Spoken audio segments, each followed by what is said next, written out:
Bermuda triangle के बारे में तो आपने सुना ही होगा। ये बहुत ही ख़तरनाक जगह है जो कि समुंदर के बीचों बीच है और इसमें अगर इसके बीचों से अगर शिप गुज़रती है तो वो भी उसके अंदर समा जाती है। लोग ये मानते हैं कि इस ट्रायंगल में एलियंस रहते हैं और उनका ये भी कहना है कि यहाँ पर ही एटलांटिस का शहर डूबा था।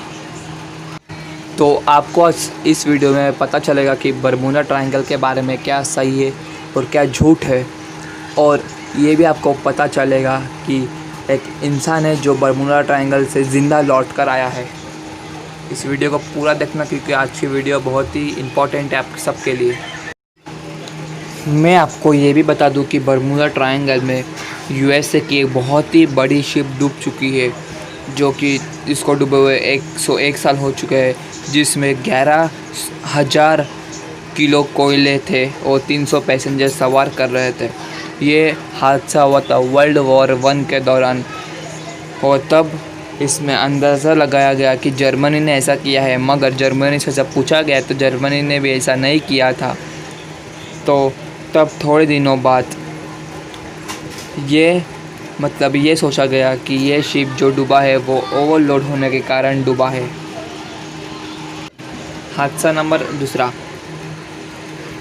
5 लड़ाकू विमान उस बरमूडा ट्रायंगल के ऊपर से सवार कर रहे थे अपने प्रैक्टिस करने के लिए।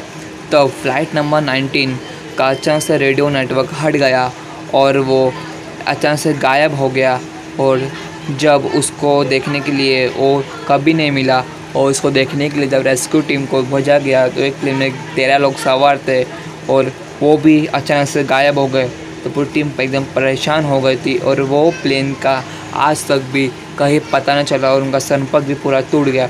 और थोड़े दिनों बाद ही वो प्लेन का मलबा मिला था, लेकिन वो मलबा इस प्लेन के कौन से भी प्लेन में से नहीं था।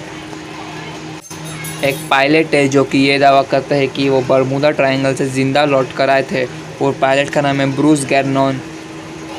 जो कि ये जो किस्सा है वो है 1970 का किस्सा, जो जब ब्रूस गैर्नॉन, उनके पिता और उनके बिजनेस पार्टनर सवार कर रहे थे प्लेन में, तब अचानक से एक बादल का घेरा आया और वो बादल के बीच में एक बहुत बड़ा गोल सा बना था, और उनके पास इतना समय नहीं था कि वो अपने प्लेन को मोड़ सके। तो वो उस बादल के अंदर घुस गए, और जब वो बादल के अंदर घुसे तो अचानक से बहुत अंदर बहुत सारे धुआं हो चुका था और बहुत सी बिजली कड़कने लगी थी।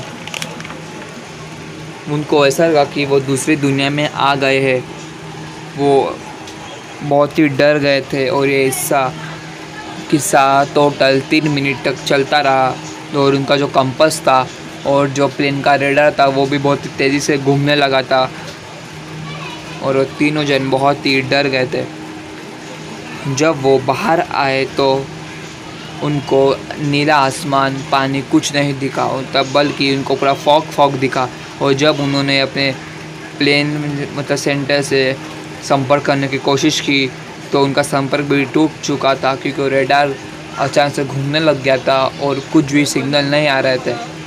और जब सिग्नल लगा तो उन सेंटर ने कहा कि आपके जो प्लेन है उनका रेडार हमारे से संपर्क से टूट चुका है, क्योंकि आपका जो रेडार है वो बहुत ही तेज़ी से घूम रहा है। और जब थोड़े समय बाद जब प्लेन के सामने से थोड़ा धुआं हटा तब जाकर अब वो प्लेन रेडार पर दिखा। ये आप सुनकर चौंक जाओगे कि उन्होंने कहा कि 1 घंटे में 100 किलोमीटर मामूली सा प्लेन चलता है, मगर उन्होंने 1 घंटे में 200 किलोमीटर कवर किया था। मतलब एग्जांपल के तौर पे 3 मिनट में उन्होंने 150 किलोमीटर का डिस्टेंस कवर कर लिया था। ये माना जाए तो उनकी स्पीड जब वो अंदर सवार कर रहे थे उस धुएं के सर्कल में, तो उन्होंने कहा कि उनकी स्पीड उनके ख्याल से 3000 किलोमीटर प्रति घंटा से वो दौड़ रहे थे। ये स्पीड मामूली स्पीड नहीं है, इतनी स्पीड एक बहुत ही अच्छे फाइटर प्लेन की भी नहीं है। बहुत ही भयानक हादसा हुआ था उनके साथ। और उन्होंने जब आए बाहर और उन्होंने अपना फुल टैंक देखा तो वो देखकर चौंक गए कि जितना फ्यूल यूज़ होना था वो उतना फ्यूल यूज़ नहीं हुआ था, बल्कि उसका एकदम आधा फ्यूल यूज़ हुआ था। और उन्होंने ये भी दावा किया कि उनको लगा कि वो एकदम अलग ही दुनिया में आ गए हैं, क्योंकि उन्होंने देखा कि एक नीला सा गैरेज वाला आदमी कपड़े पहने एक पीला सा प्लेन को साफ़ कर रहा था। मतलब पीले से प्लेन में वो लोग सवार कर रहे थे। उन्होंने जब ये दावा अपने फ्रेंड से बताया, मतलब अपने सेंटर वालों से बताया, तो उनमें से किसी ने भी इन पर यकीन नहीं किया। मगर कुछ सालों बाद ऐसा ही हुआ कि जो भी प्लेन थे उनको पीला कलर कर दिया गया, और जो पायलट्स के जो कपड़े थे वो भी नीले कर दिए गए। मतलब वो इंसान जिसका नाम ब्रूस गैर्नॉन था, मेरे ख्याल से उन्होंने टाइम ट्रैवल किया था। और किया था तो मुझे प्लीज़ कमेंट में ये बताना कि टाइम ट्रैवल रियल में होता है या नहीं। और आपको अगली स्टोरी अगर टाइम ट्रैवल पे सुननी है तो प्लीज़ मुझे कमेंट करके बताना।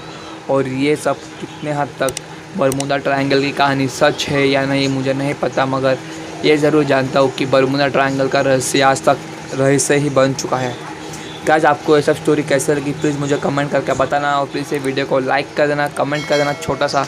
और मेरे चैनल को सब्सक्राइब करना मत भूलना, और बेल आइकन को ऑन करना मत भूलना, क्योंकि ये बिल्कुल ही फ्री है। Thank you.